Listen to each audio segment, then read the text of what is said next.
உயிரோடை தமிழோடு இணைந்திருக்கிறீர்கள். IELTS தமிழ் உயிரோடை தமிழில் அன்றுகளே அரசியல் கலை நிகழ்ச்சியில் இணைந்திருக்கிறீர்கள். தாயகத்திலிருந்து தாயக உடவியலாளர் இரா மைதவர்கள் இணைந்து சமகால அரசியல் நிர்மல்களை உயிரோடை தமிழ் உறவுகளுக்கு எடுத்து வந்து கொண்டிருக்கின்ற இந்த நேரத்தில் இன்று கூட இப்பொழுது இணைந்திருக்கின்றார். வணக்கம் இரா மைதவரன். வணக்கம் தானே அன்புறவுகளுக்கும் இந்நேர வணக்கம். உங்களுக்கும் வணக்கத்தை தெரிவித்துக் கொண்டு, கடந்த வாரம் நாங்கள் உரையாடும் பொழுது உள்ளூராட்சி தேர்தல் தொடர்பாக நிறைய விடயங்களை எங்களோடு பகிர்ந்திருந்தீர்கள். குறிப்பாக வல்வெட்டி துறையில் நடந்த சம்பவங்கள் கூட நீங்கள் எங்களுடைய உறவுகள் எவ்வாறு ஒரு காத்திரமான முன் உதாரணமாக செயல்படுகிறார் என்ற விடயங்களை நீங்கள் தந்திருந்தீர்கள். அப்பொழுது உரையாடி கொண்டிருக்கும் பொழுது நீங்கள் தமிழரசு கட்சியினுடைய நிலைப்பாடு தொடர்பாக கூறினீர்கள். தமிழரசு கட்சியினுடைய அதாவது பின்கதவால் செயலாளராக வந்திருக்கின்றார். இப்பொழுது முந்தி பின்கதவால் நாடாளுமன்ற உறுப்பினராக வந்திருந்தார். இப்பொழுது அவருக்கு மக்கள் நிராகரித்திருக்கிற நேரத்தில் அவர் பின்கதவால் செயலாளராக வந்திருக்கின்ற சுமந்திரன் அவர்கள் கடந்த வாரம் நீங்கள் என்னோடு உரையாடும் பொழுது கூறினீர்கள், அடித்து கூறுகிறேன் 17 சபைகளையும் நாங்கள் கைப்பற்றுவோம் என்று. ஆனால் இப்பொழுது வருகின்ற செய்திகளை பார்க்கும் பொழுது தமிழரசு கட்சியினுடைய வேட்பாளர்கள் ஒவ்வொருவராக விட்டு விட்டு விலகிச் செல்வது போல் தெரிகின்றது என்று அறியக்கூடியதாக இருக்கின்றது. நீங்கள் நிச்சயமாக அங்கே உன்னிப்பாக அவதானித்திருப்பீர்கள். என்ன நிலைமை என்று எங்களுடைய உறவுகளுக்கு கூறுங்கள். உண்மைதான், நீங்கள் மிக முக்கியமாக சுட்டி காட்டினீர்கள். சுமந்திரன் என்பவரே பின்கதவு வழியாக உள்நுழைந்த ஒரு ஆசாமி என்றுதான் நாங்கள் கூறவும். அவருடைய எல்லா வருகையுமே பின்கதவு வழியாகத்தான் இருக்கின்றது. தமிழ் தேசிய அரசியலுக்கும் பின்கதவு வழியாகத்தான் வந்தார். இப்போது தமிழரசு கட்சிக்குள்ளும் பின்கதவு வழியாகத்தான் வந்திருக்கின்றார். ஆகவே அவருக்கு எப்போதுமே நெஞ்சை நிமிர்த்தி கொண்டு, ஏனால் சுத்துமாத்து பேர்வழிகளுக்கு குழி பறிக்கின்ற ஒரு அப்படியான செயல்பாடில் ஈடுபடுபவர்கள் ஒரு காலமும் நெஞ்சை நிமிர்த்தி கொண்டு நேர் வழியாக பயணிப்பவர்கள் கிடையாது. ஆகவே அதை நிரூபிக்கின்ற வகையில் தான் தமிழரசு கட்சியினுடைய பதில் செயலாளராகவும் பின்கதவு வழியாகத்தான் அவர் இப்போது உள்ளே வந்திருக்கின்றார். எல்லோரையுமே ஒரு தந்திரமாக அந்த கேள்வி கேட்கக்கூடியவர்களை, இல்லை ஒரு தமிழரசு கட்சிக்குள் ஒரு நீண்ட பாரம்பரியத்தோடு இருப்பவர்களை எல்லாம் ஒரு தந்திரமாக அவர்களாகவே வெளியேறுகின்ற சூழ்நிலைகளை ஏற்படுத்திவிட, எவ்வாறு தமிழ் தேசிய கூட்டமைப்பிலிருந்து பங்காளி கட்சிகளை அவர்களாகவே வெளியேறுகின்ற சூழ்நிலையை காலம் உருவாக்கினாரோ, அதே போன்று தமிழரசு கட்சியினுடைய விசுவாசிகள் உண்மையான தமிழரசு கட்சியை நேசிப்பவர்களை கட்சியை விட்டு வெளியேறக்கூடிய வகையிலே சூழ்நிலைகளை, சம்பவங்களை உருவாக்கி அதை நிறைவேற்றிவிட்டு இப்போது பின்கதவு வழியாக வந்து முழுமையாக கைப்பற்றுவதற்குரிய நடவடிக்கைகளை ஒரு ஈடுபட்டு வருகின்றார் என்பது மறக்க முடியாத உண்மை. அதே நேரத்திலே உண்மையிலே ஒரு வடக்கு கிழக்கிலே பல்வேறு தொகுதிகளிலே தமிழரசு கட்சியினுடைய முக்கியஸ்தர்கள் கட்சியிலிருந்து வெளியேறுகின்ற தகவல்கள் தினமும் அறியக்கூடியதாக இருக்கின்றது. குறிப்பாக ஒரு கணிசமான சில இடங்களிலே அவர்கள் ஒரு தெரிவு செய்யப்பட்டு வேட்பாளர்களை நிறுத்தினாலும் ஒரு பெரும்பாலான இடங்களிலே வேட்பாளர்களுக்கு ஒரு அல்லாடுகின்ற நிலைமை இருப்பதையும் நாங்கள் வருகின்ற தகவல்கள் மூலமாக அறியக்கூடியதாக இருக்கின்றது. அதாவது தமிழரசு கட்சியை விட வேறு கட்சிகள், என்னால் நாங்கள் ஏற்கனவே கூறியதை போன்று பல கட்சிகள், பல சுயேட்சை குழுக்கள் இதிலே போட்டியிடுகின்ற நிலைமை காரணமாக வேட்பாளர்களுக்கு ஒரு பஞ்சம் ஏற்பட்டிருக்கின்றது. அதைவிட தமிழரசு கட்சிக்குள்ளே இந்த நிலைமை வருவதற்கு மிக முக்கிய காரணமாக நாங்கள் அவதானிக்கக்கூடிய விடயம் உள்கட்சி முரண்பாடு. ஒரு கட்சியாக ஒரு பலமாக இருக்கின்ற போது, எந்த ஒரு கட்சிக்குள்ளாகவும் ஒருவர் வருகின்ற போது தன்னுடைய வெற்றி ஒன்று கட்சியினுடைய கொள்கை பிடித்ததன் காரணமாக அந்த கட்சியில் தன்னை உறுப்பினராக இணைத்துக் கொண்டு ஒரு அரசியல் செயல்பாட்டாளராக வருவார்கள். இல்லை, அந்த கட்சி ஒரு வெற்றி பெறக்கூடிய ஒரு கட்சியாக ஒரு மதிப்பிடப்படுகின்ற நிலைமையிலே, இல்லை ஒரு பொதுவாக இந்த கட்சி மீது ஒரு வெற்றியலை இருக்கின்றது என்ற ஒரு எண்ணப்பாடு, ஒரு பொது கருத்தியல் உருவாகின்ற போது அந்த கட்சியிலே சேர்ந்து வேட்பாளர்களாக போட்டியிடுவதற்கு முன் வருவார்கள். இல்லை, ஏதோ ஒரு விதத்திலே வந்து சிலர் அவர்கள் தங்களுடைய எதிர்பார்ப்புகளை இந்த கட்சியினூடாக பூர்த்தி செய்யலாம் என்கின்ற ஒரு கணிப்பின் அடிப்படையிலே வருவார்கள். இந்த விடயங்கள் அனைத்துமே இப்போது தமிழரசு கட்சிக்கு ஒரு பொருத்தப்பாடு இல்லாத ஒரு நிலைமையை அவதானிக்கக்கூடியதாக இருக்கின்றது. ஒன்று ஒரு தேர்தல், அது உள்ளூராட்சி மன்ற தேர்தலாக இருக்கட்டும், இல்லை மாகாண சபையாக இருக்கட்டும், பாராளுமன்ற தேர்தலாக இருக்கட்டும், போட்டியிடுவோர் ஒவ்வொருவரும் தான் வெற்றி பெற வேண்டும் என்ற முனைப்போடு தான் அந்த களத்திலே குதிப்பார்கள். ஆகவே ஒருவர் உள்ளூராட்சி மன்ற தேர்தலிலே தன்னை வேட்பாளராக அவர் தன்னை முன்னிலைப்படுத்துகின்ற போது தன்னுடைய வெற்றியை எதிர்பார்த்து தான் அவர் அந்த களத்திலே இறங்குகின்றார். அவர் தமிழரசு கட்சியினூடாக முன்னர் உங்களுக்கு தெரியும், சம்பந்தன் அவர்கள் இலக்காரமாக கூறியிருந்தார், வீட்டு சின்னத்திலே ஒரு தும்பு தடியை நிறுத்தினால் கூட தமிழ் மக்கள் வெற்றி பெற வைத்து விடுவார்கள், கண்ணை மூடிக்கொண்டு வெற்றி பெற வைத்து விடுவார்கள் என்று ஒரு கூறிய காலம் இருக்கின்றது.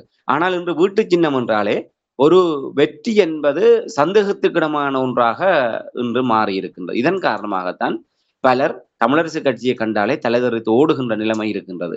ஒரு நீண்ட காலமாகவே ஒரு கட்சியோடும் சுமந்திரன் தரப்போடும் ஒட்டி உறவாடுபவர்கள் அவர்கள் தங்களுடைய ஒரு அரசியல் இருப்புக்காக அவர்கள் ஏதோ ஒரு குருட்டு நம்பிக்கையிலே அவர்கள் இந்த தேர்தலை முகம் கொடுக்க தயாராகி கொண்டிருக்கின்றார்கள். ஆனால் ஒரு யதார்த்தம் தெரிந்தவர்கள், உண்மையிலே ஒரு அரசியல் நிலைமைகளை புரிந்தவர்கள், சுமந்திரன் தரப்பினருடைய அந்த எதேச்சதிகாரத்தை ஏற்றுக்கொள்ள முடியாதவர்கள் கட்சியை விட்டு வெளியேறி வருகின்றார்கள். குறிப்பாக இந்த உள்ளூராட்சி மன்ற தேர்தலிலே வேட்பாளராக போட்டியிடுவதற்கு அவர்கள் தயக்கம் காட்டி வருவதை நாங்கள் இந்த பின்னணியில் தான் நாங்கள் பார்க்க முடியும் என்று சொன்னால், ஒன்று வீட்டு சின்னம் கட்சிக்குள்ளாக ஒரு முரண்பாட்ட நிலைமை இருக்கின்றது. ஆகவே இந்த கட்சியிலே ஒரு வெற்றி என்பது இன்று சுமந்திரன் இவ்வளவு நம்பிக்கையோடு போட்டியிட்டார். ஆனால் அந்த சுமந்திரன் அணியே முற்றுமுழுதாக படுதோல்வியை சந்திக்கின்ற அளவுக்கு தான் நிலைமை இருந்தது. சிந்தித்து பாருங்கள், இன்று பாராளுமன்ற உறுப்பினராக சிவஞானம் ஸ்ரீதரன் மட்டும்தான் ஒரு வெற்றி பெறக்கூடிய ஒரு நிலைமை இருந்தது. ஏனையவர்கள் படுதோல்வியை சந்தித்தார்கள். ஆனால் இவர்களுடைய கைதான் ஓங்கி இருந்தது. 9 பேரிலே ஸ்ரீதரனை தவிர, ஸ்ரீதரனுடைய தரப்பாக ஆனோல்டை நாங்கள் கழித்தால் கூட ஸ்ரீதரன் சுமந்திரனோடு சேர்த்து 7 பேர் பெரும்பான்மையாக இவர்கள் இருந்தார்கள்.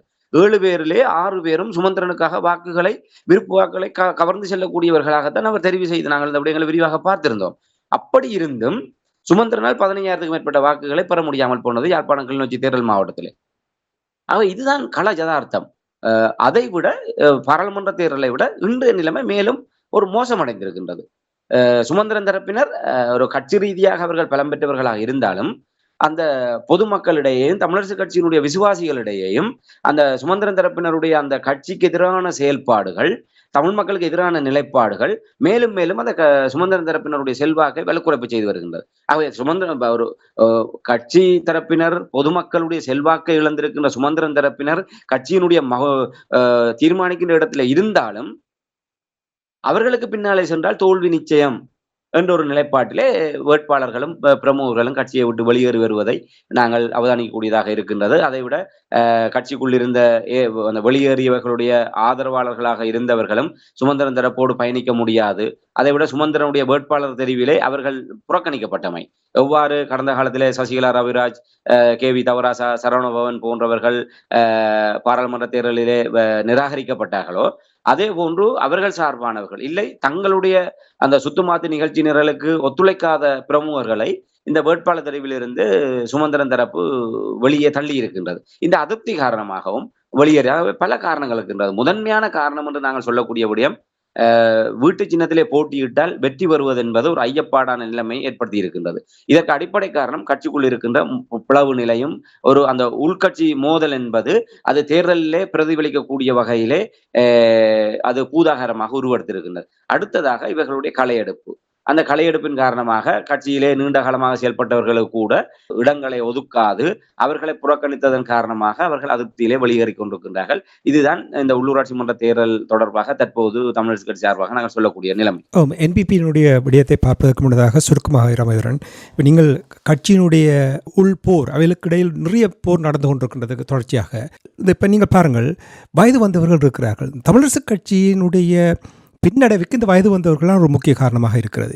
இவர்களை எப்பொழுது அகற்றுவார்களோ அப்பொழுதுதான் தமிழரசு கட்சி முன்னேற்றம் அடையும். இப்போ அங்கிருக்கின்ற வயது வந்தவர்கள் அந்த மக்களை பற்றி சிந்தித்தால் கட்சியை பற்றி சிந்திக்காமல் இந்த நிலைமையில் ஒரு மாற்றத்தை ஏற்படுத்துவதற்கு துணிவு இல்லையா இவர்களுக்கு? இந்த இடத்துல நான் ஒரு சற்று மாறுபடுகின்றேன்னா, இந்த நிலைமை முன்னர் சீர்திருத்தப்பட்டிருக்க வேண்டும். இப்போது சுமந்திரனால் முன்னிலைப்படுத்தப்படுபவர்கள் இளையவர்கள். அந்த இளையவர்கள் நச்சு விதைகளாகத்தான் நாங்கள் பார்க்க வேண்டும். மாவை சேனாதிராஜா தரப்பினர் இருந்தபோது அவர்கள் இந்த சீர்திருத்தத்தை மேற்கொண்டிருந்தால் உண்மையாக தமிழரசு கட்சிக்கும் தமிழர் தேசத்துக்கும் தமிழ் மக்களுக்கும் விசுவாசமாக செயல்படக்கூடிய அடுத்த தலைமுறையினரை தெரிவு செய்து இனம் கண்டு அவர்களை அடுத்த கட்ட தலைவர்களாக தங்களுடைய காலத்திலேயே அவர்களை வளர்த்து விட்டிருந்தால், அவர்களுக்கு ஒரு அங்கீகாரத்தை கொடுத்திருந்தால் இன்று சுமந்திரன் தரப்பினரிடம் கட்சியை சீரழிய வேண்டிய நிலைமை வந்திருக்காது. ஆகவே அந்த அந்த அந்த நிலைமை மலையேறிவிட்டது. இப்போது அந்த வயது போனவர்கள் என்று நீங்கள் குறிப்பிட வகையிலே CVK சிவஞானம் அவர்கள் தான் அதிலே பதில் தலைவராக ஒட்டி கொண்டிருக்கின்றார் என்று நம்புகின்றேன். சுமந்திரனை கூட வயது போனவர்கள் என்று நாங்கள் அப்படி வகைப்படுத்துகிற அளவுக்கு அவர் இன்னும் ஒரு மோசமான முதுமை நிலையை அடையவில்லை என்று நான் நம்புகின்றேன். ஆகவே இப்போது சி.வி.கே. சிவஞானம் போன்ற ஒரு சிலர் தான் அதுக்குள்ளே இருக்கின்றார்கள். மற்ற பெரும்பாலானவர்கள் எல்லாமே கிட்டத்தட்ட ஒரு 50 வயதுக்கு உட்பட்ட ஒரு இளையவர்களை தான் சுமந்திரன் தன்னுடைய என்றால் அந்த சுமந்திரனுடைய சுத்துமாத்துத்தனங்களை புரிந்து கொள்ளாமல் அவரை ஒரு மேதாவியாக இன்னும் நம்பிக்கொண்டிருக்கின்ற ஒரு தரப்பினர் அவரோடு நின்றால்தான் தங்களுடைய காரியங்கள் நடைபெறும் என்று சுயநல நோக்கத்தோடு சிந்திப்பவர்கள் அப்படியானவர்கள் இன்றும் சுமந்திரனுடைய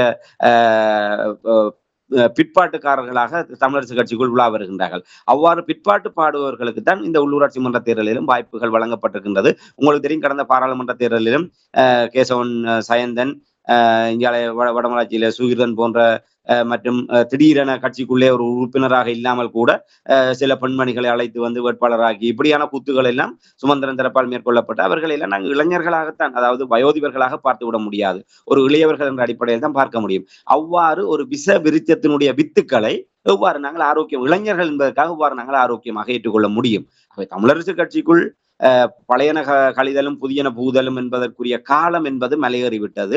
இப்போது பழையன கழிந்து புதியன வருகின்ற போது அந்த புதியனவும் விச விருட்சத்தினுடைய வித்துக்களாகத்தான் வருகின்றது.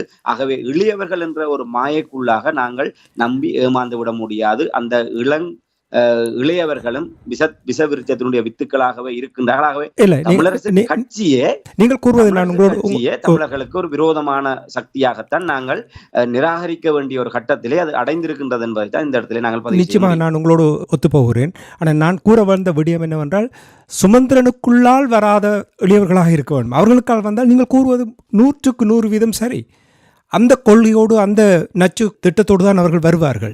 அவ்வாறு நான் கூறவில்லை. இது அந்த கட்சி வளர்ச்சி அடைய வேண்டுமாக இருந்தால் மக்கள் தொடர்பாக நாங்கள் எப்படி மற்ற ஏனைய கட்சிகளை எப்படி விமர்சித்து வந்தோமோ அதே மாதிரி தமிழரசு கட்சியில் ஒரு பாரிய மாற்றம், அதாவது முழுமையாக களைய வேண்டும். களைத்து அங்கே மக்கள் சமூகம் இனம் தொடர்பாக சிந்திப்பவர்களை கொண்டு வந்து பூத்தாவிட்டால் இவர்களும் தொடர்ச்சியாக இந்த இனப்படுகொலைக்கு உதவுபவர்களாகத்தான் நாங்கள் பார்க்கலாம். உங்களுக்கு தெரியும், ரணில் இருந்த காலங்களில் எவ்வாறு முண்டு கொடுத்திருந்தார்கள், அரசியல் படுக்கைக்கு போயிருந்தார்கள். இந்த நிலைமைக்கு இவர்கள் தான் முழு காரணம் என்பதை கூறிக்கொண்டு ராமேந்திரன், நிச்சயமாக இந்த இடத்துல நாங்கள் கூற வேண்டும், இவர்கள் உண்மையிலே சுமந்திரன் தரப்பினர் ஒரு கட்சி சமூகம் தொடர்பாக சிந்திப்பவர்கள் கிடையாது. இவர்கள் இந்த இழிநிலை நோக்கி அதை அழைத்து செல்வதற்கு தான் அவருடைய பிரதான நிகழ்ச்சி நிரலாக இருக்கின்றது. ஆகவே அவர்களிடம் நாங்கள் எதிர்பார்க்க முடியாது. ஒரு கடந்த 6 ஆண்டுகளாக உறவுகளுக்கு நினைவிருக்கும் என்று நம்புகின்றேன். தமிழரசு கட்சியினுடைய உண்மையாக தமிழரசு கட்சியை நேசிப்பவர்கள் தமிழரசு கட்சியை காப்பாற்ற வேண்டுமாக இருந்தால் என்ன செய்ய வேண்டும் என்பதை நாங்கள் மிக ஒரு ஆழமாக ஒரு தமிழரசு கட்சியினுடைய முக்கியத்துவம், தமிழரசு கட்சியினுடைய அவசியம், தமிழ் மக்களுடைய இருப்பினுடைய கண்ணோட்டத்திலே நாங்கள் அந்த விடயங்களை வலியுறுத்தி இருந்தோம். ஆனால் தமிழரசு கட்சியினுடைய உண்மையான தொண்டர்கள் கூட, தமிழரசு கட்சியை உண்மையாக நேசித்தவர்கள் கூட கே.வி. தவராசா போன்றவர்களை ஒரு கட்சியினுடைய ஆளுமை மிக்கவர்களாக ஒரு தமிழ் தேசியத்தோடு உண்மையாகவும் உறுதியோடும் பயணிக்கக்கூடிய அவ்வாறானவர்களை அனாதரவாக கைவிட்டு விட்டதற்கு பிற்பாடு அவர்கள் கட்சியில் இருந்தால் என்ன இல்லாவிட்டால் என்ன என்கின்ற ஒரு நிலைமைதான் உருவாகி இருக்கிறது. ஆகவே அதனால் தான் சற்று முன்னர் கூறினேன், தமிழரசு கட்சியே தமிழ் தேசியத்துக்கும் தமிழ் ஈழத்தமிழ் இனத்துக்கும் ஒரு விரோதமான சக்தியாக நாங்கள் வகைப்படுத்த வேண்டிய ஒரு நிலையிலே நாங்கள் இன்று எங்களுக்கு ஏற்பட்டிருக்கின்றது. அதை சுமந்திரன் தரப்பினரான் ஏற்படுத்தி இருக்கின்றார்கள் என்பதை இந்த இடத்திலே நாங்கள் பதிவு செய்ய முடியும். நிச்சயமா நீங்கள் கூறுவது போல் கே.வி. தவராசா அவர்கள், அவருடைய அந்த ஆளுமை, அவரை திட்டமிட்டுத்தான் அவர்கள் தூண்டி அந்த கட்சியிலிருந்து வெளியேற்றினார்கள் என்பதை நான் பொழுதிருந்து நான் நம்பிக்கொண்டு தான் வருகின்றேன். நான் நினைக்கிறேன் தவராசா அவர்கள் கொஞ்சம் அவசரப்பட்டு விட்டாரோ தெரியவில்லை. என்றால் இவர்கள் இப்படித்தான் சித்திரவதை கொடுத்துத்தான் கட்சியிலிருந்து வெளியேற்றுவார்கள் என்றால் தங்களுடைய திட்டங்களை அமுல்படுத்துவதற்கு. சரி, தமிழரசு கட்சியினுடைய நிலைப்பாட்டு தொடர்பாக நீங்கள் கூறும் பொழுது நீங்களும் அடிக்கடி கடந்த கூறிக்கொண்டு வந்திருந்தீர்கள், இரட்டையர்களாக சுமந்திரன் சாணக்கியன் இருவருடைய செயல்பாடுகள் தொடர்பாக எவ்வாறு திட்டமிட்டு செயல்படுகிறார் என்று நீங்கள் அப்பொழுது எல்லாம் குற்றம் சாட்டினீர்கள். ஆனால் சமீபத்தில் சில நாட்களுக்கு முன்னதாக சாணக்கியன் அவர்கள் நாடாளுமன்றத்தில் இலங்கை தீவில் தமிழ் மக்களுக்கு நடந்தது இனப்படுகொலை, சர்வதேச விசாரணை தேவை என்று அங்கே அந்த நாடாளுமன்றத்தில் உரையாற்றும் பொழுது பாலச்சந்திரனையும் சுட்டிக்காட்டி இசைப்பிரியாவையும் சுட்டிக்காட்டி தன்னுடைய உரையை ஆற்றினார். இது இவ்வாறு நீங்கள் பார்க்கிறது முக்கியமான ஒரு விடயம் தானே. அவர்களிடம் ஒரு மாற்றம் வந்திருக்கின்ற என்று நீங்கள் கருதுகிறீர்களா? இவர்கள் சரியாக பார்க்க தொடங்கிவிட்டார்கள் என்று நீங்கள் நம்புகிறீர்களா? நாங்கள் அப்படி கருதிவிட முடியாது. என்னென்று சொன்னால், இந்த சுமந்திரன், சாணக்கியன் தரப்பினருடைய அண்மைய காலத்து இந்த புதிய அரசாங்கம் தோற்றுவிக்கப்பட்டதற்கு பிற்பாடு இல்லை, ஒரு கடந்த சில மாதங்களாக அவர்களுடைய நடவடிக்கைகளை நீங்கள் உன்னிப்பாக அவதானித்தால் தெரியும். அவர்களை இன்று புலம்பெயர் தேசத்தில் இருக்கின்ற சில போலியான தமிழ் தேசிய செயல்பாட்டாளர்கள் அவர்களோடு இணைந்து செயல்பட்டால் என்ன என்கின்ற சிந்திக்கின்ற அளவுக்கு இவர்களுடைய நடிப்பு உச்சமான நடிப்பாக இருக்கின்றது. அதுதான் நாங்கள் இதில் சுட்டிக்காட்ட வேண்டும். அவருடைய நடிப்பு மிக ஒரு ஒஸ்கார் விருதை வெல்லக்கூடிய அளவுக்கு அவர்களுடைய நடிப்பு இருக்கின்றது என்று சொன்னால் நாங்கள் சிந்தித்து பார்க்க வேண்டும். நாங்கள் அதிகாரத்தில் இருக்கின்ற போது ஒரு விடயங்களை செயல் கருமமாற்றக்கூடிய ஒரு வல்லமை கொண்ட சக்தியாக நாங்கள் இருக்கின்ற போது நாங்கள் எதை பேசுகின்றோம், எதை வலியுறுத்துகின்றோம், எதை முன்மொழிகின்றோம், எதற்காக பாடுபடுகின்றோம், எதற்காக குரல் கொடுக்கின்றோம் என்பதுதான் மிக முக்கியம். தமிழ் தேசிய கூட்டமைப்பு நல்லாட்சி காலத்திலே நிபந்தனையற்ற முறையிலே முட்டுக்கொடுப்பு வழங்கி தமிழ் மக்களை பணயம் வைத்து அவர்கள் அரசியல் படுக்கையிலே 4.5 ஆண்டுகள் இருந்தார்கள். அந்த 4.5 ஆண்டுகள் ஒட்டுமொத்த தமிழ் மக்களுடைய குரலுக்கும் எதிராக சிங்கள தேசத்துக்கும் அவர்களுக்கு எலும்பு துண்டுகளை தூக்கி போடுகின்ற தரப்பினருடைய குரலாகத்தான் அவர்கள் ஒலித்தார்கள். நடந்தது இனப்படுகொலை இல்லை என்றார் சுமந்திரன். இனப்படுகொலை என்று வகைப்படுத்துவதற்குரிய காரண காரியங்கள் போதாது என்று கூறினார். அதை நாங்கள் இப்ப முள்ளிவாய்க்காலிலே நடந்தேறிய விடயங்களை இனப்படுகொலை என்று சர்வதேச தரநிலையிலே நாங்கள் அதை வகைப்படுத்தி விட முடியாது என்று தன்னுடைய சுத்துமாத்து தந்திர கதைகளின் ஊடாக அதை முன்மொழிய முற்பட்டார். சர்வதேச விசாரணை தேவையில்லை என்று கூறினார். அது சர்வதேச விசாரணை என்பது எப்போதோ முடிந்து விட்டது, இனி சர்வதேச விசாரணைக்கு அவசியமே இல்லை என்று கூறினார். இனப்படுகொலை செய்த ராஜபக்சேக்களுடைய ஒரு பினாமி அரசாங்கமாக வந்த நல்லாட்சி அரசாங்கத்துக்கு 3 தடவை 6 ஆண்டுகள் கால நீடிப்பை பெற்றுக் கொடுத்தவர் சுமந்திரன் அவர்கள். சர்வதேச விசாரணை, பொறுப்பு கூறல் உள்ளிட்ட இன்னொரு தமிழ் மக்களுடைய நீதி கோருகின்ற போராட்டத்தினுடைய அடிப்படையை தகர்க்கக்கூடிய அளவுக்கு அந்த 6 ஆண்டுகளிலே ஒரு நிபந்தனையற்ற முறையிலே இந்த அரசாங்கத்தை காப்பாற்றியது சுமந்திரன் தரப்பு. ஆகவே நீங்கள் அதிகாரத்தில் இருக்கின்ற போது, அந்த அதிகாரத்தில் இருந்து கொண்டு தமிழ் மக்கள் எதற்காக உங்களை பிரதிநிதிகளாக்குகின்றார்கள்? உங்களை எதற்காக எங்களுடைய பிரதிநிதிகளாக ஆக்கினார்கள்? நீங்கள் எங்களுடைய இடத்தில் நின்று கொண்டு எங்களுடைய விடயங்களை பாராளுமன்றத்திலும் அதற்கு வெளியாக ராஜேந்திர மட்டங்களிலும் எடுத்து சென்று எங்களுடைய குரலாக ஒலித்து எங்களுடைய பிரச்சனைகளுக்கு, எங்களுடைய கோரிக்கைகளுக்கு வலி சேர்க்க வேண்டும் என்பதற்காகத்தானே அவர்களை தெரிவு செய்தார்கள். ஆனால் அதற்கு மாறாக தமிழ் தேசிய கூட்டமைப்பு என்பது சிங்கள தேசிய கூட்டமைப்பு என்று அடைமொழியுடன் அழைக்கக்கூடிய அளவுக்கு தானே தமிழ் தேசிய கூட்டமைப்புடைய செயல்பாடு அந்த காலத்தில் இருந்தது. அப்போதெல்லாம் தமிழ் மக்களுக்கு எதிராக செயல்பட்டு விட்டு இன்று சில மாதங்கள் அவர்கள் திடீரென ஞானம் பெற்றவர்களாக இல்லை, நடந்தது இனப்படுகொலை தான், அரசாங்கம் சொல்கின்றது இல்லை, இப்போது பொருளாதார அபிவிருத்தி தான் தேவை, நாடு பொருளாதார நெருக்கடிக்குள் இருக்கின்றது, நாங்கள் பொருளாதார நெருக்கடியில் இருந்து மீண்டு முதலிலே பொருளாதார அபிவிருத்தி அரசியலை முன்னெடுக்க வேண்டும், அதற்கு பின்னர் நாங்கள் மெல்ல மெல்ல இந்த இனப்பிரச்சனை தொடர்பாக பார்க்கலாம் என்று கூறுகின்ற போது உடனடியாக இல்லை இல்லை, எங்களுக்கு அபிவிருத்தியும் வேண்டாம், எங்களுக்கு பொருளாதாரம் வேண்டாம், எங்களுக்கு இனப்பிரச்சனைக்கான தீர்வு தான் தேவை என்று சுமந்திரன் சொல்கின்றார். இதே கடந்த ஆண்டுகளில் என்ன கூறினார்? இதே நல்லாட்சி நல்லிணக்கம், நாங்கள் இப்போது இந்த விடயங்கள் எல்லாம் பேச முடியாது, நாடு இப்போது இந்த போரிலிருந்து அழிவிலிருந்து மீண்டு இந்த பொருளாதார நெருக்கடியிலிருந்து மீள துடிக்கின்றது, ஆகவே நாங்கள் அந்த பொருளாதார அதோடு நாங்கள் ஒத்து போய் முதல்ல பொருளாதார நெருக்கடியிலிருந்து மீள்வதற்கு ஒத்துழைப்பு வழங்க வேண்டும், அதற்கு பின்னர் நாங்கள் இந்த விடயங்களை பேச முடியும் என்று இன்று சுருதியை மாற்றி பேசுகின்றார். இதற்கெல்லாம் காரணம் இருக்கின்றது. நீங்கள் குறிப்பிட்டதை போன்று சாணக்கியனும் இன்று எவ்வளவோ ஒரு கீழ்த்தரமாக தமிழ் மக்களுடைய ஒரு கோரிக்கைகளை மலினப்படுத்திய ஒருவர் இன்று பாராளுமன்றத்திலே முதலை கண்ணீர் வடிக்கின்றார். இசைப்பிரியாவுக்காக நீதி கேட்கின்றார், பாலச்சந்திரனுக்காக நீதி கேட்கின்றார், நடந்தது இனப்படுகொலை என்கின்றார், சர்வதேச விசாரணை வேண்டும் என்கின்றார், உள்ளக பொறிமுறை ஏற்றுக்கொள்ள முடியாது என்கின்றார். இன்று குருவும் சிஷியனும் சேர்ந்து பாடுகின்றார்கள். இவர் பாராளுமன்றத்துக்கு வெளியே பாடுகின்றார், அவர் பாராளுமன்றத்துக்கு உள்ளே பாடுகின்றார். அவர் 2 பேரும் கதைத்து வைத்து ஒரே விடயத்தை பேசுகின்றார்கள். இதனூடாக ஒரு மிச்ச சொச்சம் இருக்கின்ற ஒரு போலியான ஒரு தமிழ் தேசியவாதிகளையும் தாங்கள் ஏமாற்றி பிழைப்பு நடத்தலாம் என்று நம்புகின்றார்களோ தெரியவில்லை. அந்த வகையில் தான் இவர்களுடைய செயல்பாடு இருக்கின்ற. இதை நாங்கள் ஒரு மாற்றமாக கருதிவிட முடியாது. இதற்கெல்லாம் அடிப்படை காரணம் என்னவென்று சொன்னால், மத்தியிலே ஆட்சியிலே இருப்பவர்களோடு இவர்களுக்கு ஒரு கள்ள உறவு இல்லை என்று ரணில் மைத்ரி அரசாங்கம் இருந்தபோது இவர்கள் அரசியல் படுக்கையில் இருந்தார்கள். அப்போது சுமந்திரன் தான் அதில் பிரதான அந்த கள்ள உறவின் பிரதான கதாநாயகனாக இருந்தவர் சுமந்திரன் தான். அதற்கு பின்னர் ராஜபக்சேக்களுடைய அரசாங்கம் வந்தபோது கூட ஒரு எதிர்ப்பரசியலை செய்து கொண்டு அவர்களோடு கள்ள உறவிலே சுமந்திரன் இருந்தார். பின்னர் ரணில் ராஜபக்சேவாக அந்த அரசாங்கத்தை ரணில் விக்ரமசிங்க நடத்திய போதும் எதிர்ப்பரசியலை செய்து கொண்டு மூர்க்கத்தனமாக ரணிலை எதிர்ப்பதாக காட்டிக்கொண்டு திரைமறைவிலே கள்ள உறவை மேற்கொண்டவர் சுமந்திரன் அவர்கள். அந்த காலத்தில் இல்லை, 2015 நீங்கள் 2022, 2023 இந்த ஆட்சி மாற்றம் வரை பார்த்தீர்களானால் அவர்கள் இப்படியான இந்த கருத்தையுமே கூறவில்லை. ஏனென்றால் அவர்களோடு கள்ள உறவு இருந்தது. அந்த அரசாங்கத்தை பாதுகாப்பதற்கேற்ற வகையில் தான் இவர்கள் திருவாய் மலர்ந்தார்கள்.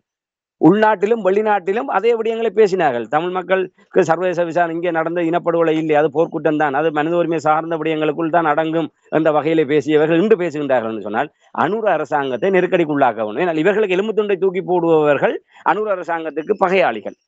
அனுர அரசாங்கத்தோடு ஒரு ஒரு நெருக்கமாக அவர்கள் பயணிக்க முடியாத நிலைமையில அனுர அரசாங்கத்துக்கு நெருக்கடி ஏற்படுத்த வேண்டும் என்பதற்காகவும் இவர்கள் இவ்வாறு பேசுகின்றார்கள். உங்களுக்கு தெரியும், கருணாநிதி தமிழ்நாட்டிலே பெயர் போனவர் கருணாநிதி வந்து எப்போதெல்லாம் எதிர்க்கட்சி தலைவராக இருக்கின்றாரோ, எப்போதெல்லாம் திராவிட முன்னேற்ற கழகம் எதிர்க்கட்சியாக இருக்கின்றதோ அப்போதெல்லாம் ஈழத்தமிழ் மக்களுக்காக உச்ச சாதியிலே அவர் போராட்டத்தை நடத்துவார்.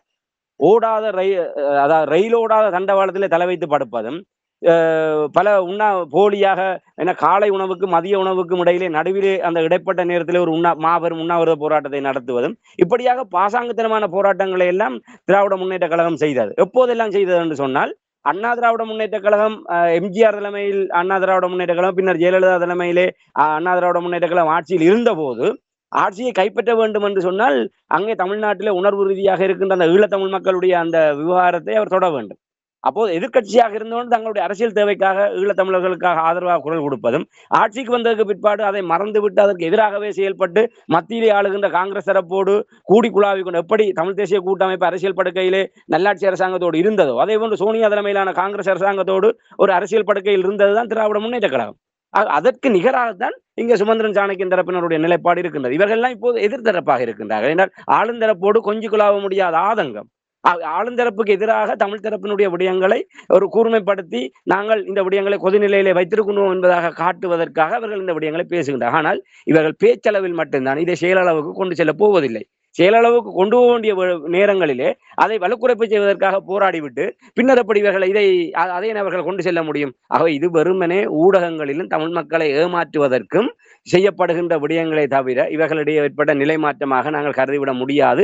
இது ஒரு பாசாங்குத்தனமான செயல்பாடு. இதை தமிழ் மக்கள் நன்றாக புரிந்து கொள்ள வேண்டும். என்றால் இவர்கள் இவ்வாறு பேசுகின்றார்கள், பரவாயில்லை இப்போதாவது பேசுகின்றார்கள் என்று நாங்கள் இவர்களை தலையிலே தூக்கி வைத்து கொண்டாடிவிட முடியாது. என்றால் இவர்களுடைய பேச்சு வெறுமனே பத்திரிகை செய்தியோடு கடந்து செல்கின்ற அளவில் தான் இப்போது அவர்களுடைய நிலைமை இருக்கின்றது. ஆகவே இதனால் எந்தவித செயல் விளைவுகளும் இல்லை. செயல் விளைவுகள் ஏற்படுத்தாத பேச்சுகள் என்பது வெற்று பேச்சு. ஆக வெற்று பேச்சுக்களை நாங்கள் எந்த விதத்திலுமே நாங்கள் ஒரு தமிழ் மக்களுடைய ஒரு ஆக்கப்பூர்வமான ஒரு விவகாரமாக முன்னேற்றகரமான நிலைமையாக கருத்தில் எடுக்க முடியாது என்பதுதான் என்னுடைய நிலைப்பாடு. ஓஹோ, அதாவது சலுகைகள் கிடைக்காததன் காரணமாக இப்பொழுது இவ்வாறான ஒரு கூக்குரலை எழுப்புகிறார்கள் தமிழ் மக்களுக்கு நடந்ததென்று நீங்கள் கூறுவதை நான் உணர்கிறேன். அதாவது முந்தைய அரசியல் படுக்கையில் இருக்கும் பொழுது நிறைய சலுகைகள் போனது இல்லையா? கடைசியாக அங்கே தேர்தல் நடந்த பொழுதும் கூட சலுகை கிடைத்ததை அப்பொழுதெல்லாம் சுட்டி காட்டியிருந்தீர்கள். ராமேந்திரன், சுமந்திரன் சாணக்கியன் தொடர்ச்சியாக தமிழ் அரசியல் பரப்பில் இருப்பது, குறிப்பாக தமிழரசு கட்சியில் இருப்பது, அந்த கட்சியை ஒரு சீரமைத்து இந்த காலத்துக்கேற்ற வகையில் நாங்கள் அடிக்கடி கூறிக்கொண்டு வருகின்றோம், புலம்பெயர்ந்து வாழுகின்ற நாடுகள் இருக்கின்ற அமைப்புகள் எவ்வாறு எளியவர்களிடம் ஒப்படைக்க வேண்டும் என்ற விடயங்களை நான் சொல்வது தமிழ் தேசியத்துக்காக செயல்படுவார்கள். சுமந்திரனுடைய வாள்களை நான் கூறவில்லை. அவர்களை உள்வாங்கி சீரமைத்து இந்த கட்சியை ஒரு சரியான பாதையில் கொண்டு வருவதற்கு இருவரும் தடையாக இருக்கிறார்கள் என்று நீங்கள் நம்புகிறீர்களா? நிச்சயமாக நான் அதை 100% ஏற்றுக்கொள்வேன். என்று சொன்னால் நான் ஒரு சின்ன ஒரு உதாரணத்தை கூற முடியும். சாணக்கியன் அவர்கள் ஒரு கடந்த காலத்திலே எங்களுடைய வடமராட்சி ஊடக இல்லத்தில் நடைபெற்ற ஒரு ஊடக சந்திப்புக்கு வருகை தந்திருந்தார். அப்போது ஊடக சந்திப்பில் சில கேள்விகளை எழுப்பிய போது அவர் அந்த கேள்விகளுக்கு மலுப்பலாகத்தான் பதில்களை கூறியிருந்தார். அதற்கு பின்னர் அவர் ஊடக சந்திப்பை முடித்து வெளியே ஒரு சிநேகபூர்வமாக உரையாடி கொண்டிருந்த போது இந்த மயிலத்தமிடு மாதவனை பண்ணை மேய்ச்சல் தர பிரச்சனை தொடர்பாக அவரிடம் நான் கேள்வி எழுப்பிய போது உண்மையில எனக்கு ஆச்சரியமாக இருந்தது. அவர் கூறினார், அதுல ஒரு நியாயமே இல்லை, அவங்க கேட்கறது அதிகம் ஆசைப்படுறாங்க. அவங்க 25,000 ஏக்கர் காணியை மேய்ச்சல் தரையை கேட்கிறாங்க. எந்த அரசாங்கமாவது சும்மா 25,000 ஏக்கர் காணியை கொடுக்குமா? ஒரு 10,000 5,000 கேட்டா கூட பரவாயில்ல, 25,000 ஏக்கர் மேய்ச்சல் தரையை கேட்கிறாங்க. அங்க காடுகள் அங்க எல்லாம் ஒருத்தரும் அங்க அந்த மாட்டை வச்சு அதை பால் கறந்து ஒருத்தரும் விற்கிறே இல்லை. அங்க காட்டுக்குள்ள திறந்து விட்ட காட்டுக்குள்ள மாடு போனா எந்த காட்டுக்குள்ள போன மாட்டை எப்படி பிடிச்சி பால் கறக்க முடியும்? அவங்க எல்லாம் சும்மா ஒரு பொய்க்கணக்கு சொல்லி கொண்டு இருக்கிறாங்க. அதெல்லாம் சும்மா ஒரு அரசாங்கத்துக்கு எதிராக செயல்படணும்ன்றதுக்காக இந்த விடயங்களை பூதாரப்படுத்தி கொண்டு இருக்கிறாங்க. அங்க மேய்ச்சல் தர பிரச்சனையும் இல்லை, ஒன்றும் இல்லை. அங்க கட்டாந்தரையில திறந்து விட்டு போட்டு அங்க மாடு திரிகிற இடமெல்லாம் தங்களுக்கு சொந்தம்னு சொன்னா இப்படி இதே வார்த்தைகளை சாணக்கியன் எனக்கு முன்னால இந்த வார்த்தைகளை கூறினார். எனக்கு ஆச்சரியமாக இருந்தது. இன்று அந்த அந்த பண்ணை போராட்டங்கள் நடைபெறுகின்ற போது, பண்ணையாளர் போராட்டம் நடக்கிற போது பாசாங்குத்தனமா அவர்களோடு போய் நின்று கொண்டு அவருடைய குரலாக ஒலித்து விட்டு அவருடைய உள்ளத்திலே பாருங்கள், இதுதான் அந்த மேட்டுக்குடி சிந்தனை. இவர்கள் சிங்களத்தோடு தோளோடு தோல் இன்று சிங்களத்திலே சம்பந்தி ஆகிவிட்டார். அவருடைய கொடுக்கல் வாங்கல், அவருடைய சிநேகித ஊரம், அவருடைய சகல விடயங்களும் சிங்கள தரப்போடைய அவர்களுடைய தொடர்புகள் இருக்கின்றது. ஆகவே இன்று சாணக்கியனாக இருக்கட்டும், சுமந்திரனாக இருக்கட்டும், இது போன்ற சிங்கள விசுவாசிகள் சிங்கள தரப்போடு ஊடலும் கூடலுமாக வாழ்பவர்களுடைய மனநிலை என்பது, அந்த மேட்டுக்குடித்தனத்தில் இருப்பவருடைய நிலைப்பாடு என்பது எங்களுடைய பாதிக்கப்பட்ட தரப்பினுடைய உணர்வுடைய பிரதிபலிப்பாக ஒருபோதுமே இருப்பதில்லை. அவர்கள் வெளியே பாசாங்கு செய்வார்கள் அரசியலுக்காக. உள்ளே அவர் சொல்கின்றார், தான் இந்த விடயங்களை அங்கே எடுத்து பாராளுமன்றத்திலே கதைக்கின்ற போது கூட தான் இவர்களுக்கு எதிராகத்தான் அந்த விடயங்களை கதைத்ததாக அவர் சொன்னார். அதாவது அவ்வளவு தேவையில்லை, உங்களால் முடிந்ததை கொடுங்கள் என்ற அடிப்படையிலே தான் தான் சொன்னதாக. அப்ப நீங்கள் அந்த பாதிக்கப்பட்ட 25,000 ஏக்கர் உண்டு அப்பன் வீட்டு சொத்தா? உனக்கு எத்தனையோ பங்களாக்கள் இருக்கின்றது, எத்தனையோ கோடி சொத்துகள் இருக்கின்றது. இதை அதிகம் என்று சொல்லி உன்னால் தவிர்த்து விட்டு, இல்லை எனக்கு இவ்வளவு போதும், எனக்கு ஒரு கார் போதும், எனக்கு மற்ற வாகனம் எல்லாம் தேவையில்லைன்னு நீ அனாதை ஆசிரமத்துக்கு எழுதி வைக்க முடியுமா உன்னால்? இல்ல உன்னால் ஒரே ஒரு பங்களா எனக்கு போதும், இல்ல என்னுடைய பிள்ளைகளுக்கு இன்னொரு பங்களா போதும், மிச்சம் எல்லாம் நான் தேசத்துக்காகவோ இல்லை இல்லாதவர்களுக்காக வறியவர்களுக்காகவோ நான் வழங்குகின்றேன் என்று வழங்கிவிட்டு உன்னால் ஒரு முன்மாதிரியான அரசியலை செய்ய முடியுமா? நீ மட்டும் கோடான ஓடி சொத்துக்களையும் பங்களாக்களோடும் சொகுசு வாழ்க்கையை வாழ்ந்து கொண்டு, எங்களுடைய மண் இது உன்னுடைய மண் அல்ல, நீ யார் தீர்மானிப்பதுக்கு? 25,000 ஏக்கரை 15,000 5,000 ஏக்கராக தீர்மானிப்பதுக்கு இவர் யார்?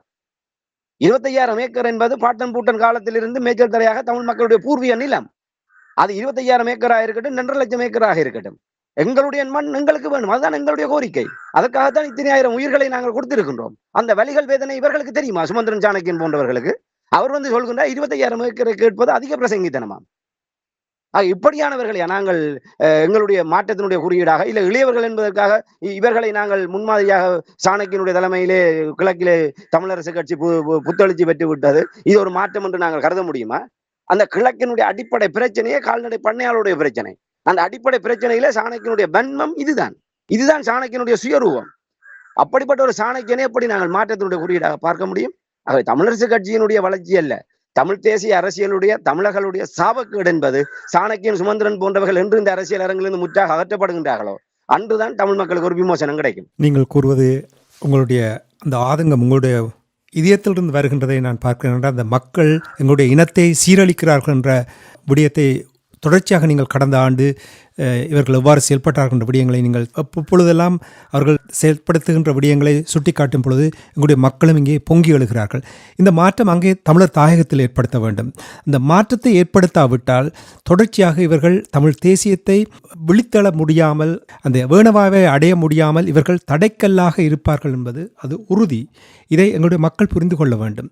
இவர்கள் தங்களுக்கு மொழி தெரியும் என்று மற்றவர்களை குறைத்து மதித்துவிட்டு அவர்களை ஒரு தாழ்வு மனப்பான்மைக்கு தள்ளுகின்றது. உங்களுக்கு சிங்களம் தெரியாது, இங்கிலீஷ் தெரியாது என்று மற்றவர்களையும் அதனால்தான் பலர் அவர்களுக்கு பின்னால் போகிறார்கள் என்றால் அப்படி ஒரு மாயைக்குள் இவர்களை வைத்திருக்கிறார்கள். இங்கே பாருங்கள், உலக பரப்பில் எத்தனை தலைவர்கள் ஆங்கிலம் பேசுகிறார்கள்? இல்லை, அவர்கள் தங்களுடைய மொழியில் தான் பேசுகிறார்கள். எங்களுடைய இனத்தில் தான் இந்த பிரச்சனை இருக்கிறது. ஆங்கிலம் தெரியவில்லை அல்லது சிங்களம் தெரியவில்லை என்றால் தட்டி கழித்து விடுவார்கள். உங்களுக்கு ஒன்றும் தெரியாத, நீங்கள் முன்னுக்கு போய் ஒன்றும் செயல்பட முடியாது என்று. இந்த நிலைமையை மாற்ற வேண்டும். இது தமிழரசு கட்சியில் தான் இது அதிகமாக இருக்கிறது.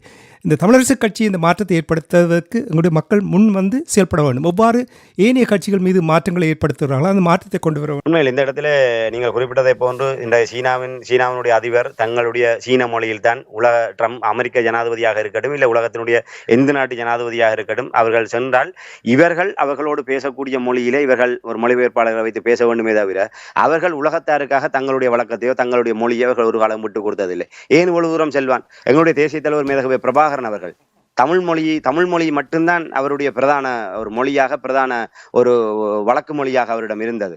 இன்று உலகமே அவரை தேடி வந்தது. எங்களுடைய செயல்தான் எங்களுடைய உயர்வையும் எங்களுடைய தரத்தையும் தீர்மானிக்குமே தவிர எங்களுக்கு எத்தனை மொழி தெரியும், நாங்கள் இந்த வித்தை காட்டு இது இந்த குரங்காட்டி, அதாவது இந்த வித்தை காட்டுகளுடைய கையில இருக்கின்ற குரங்கை போன்றுதான் இவர்களுடைய செயல்பாடு இருக்கின்றது.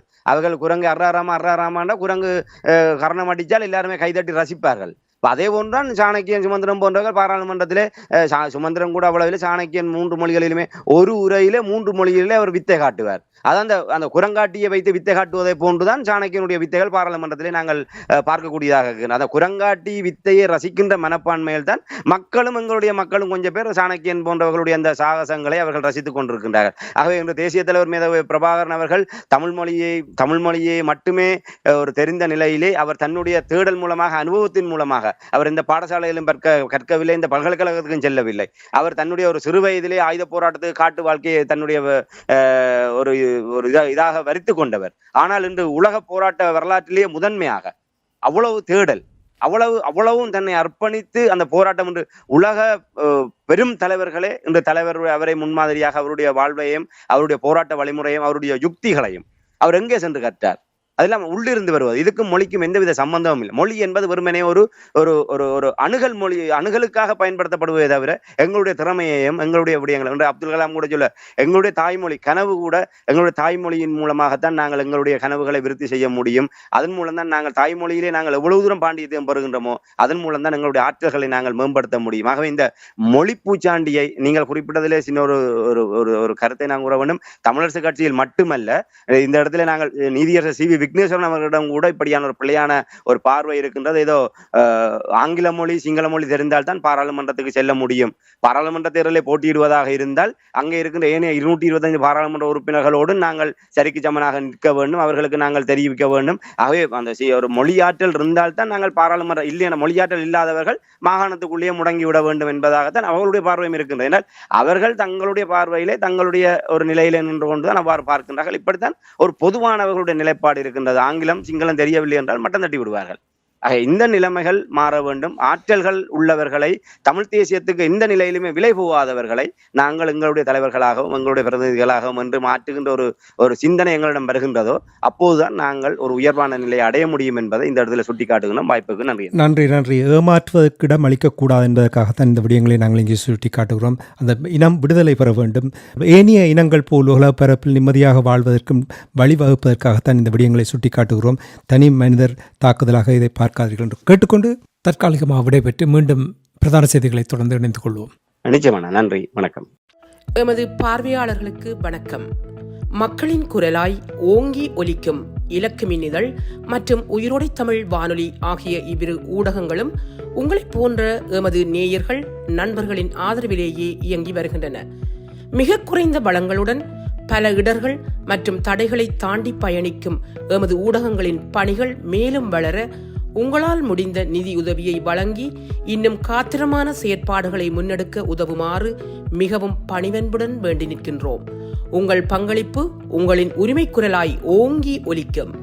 நன்றி.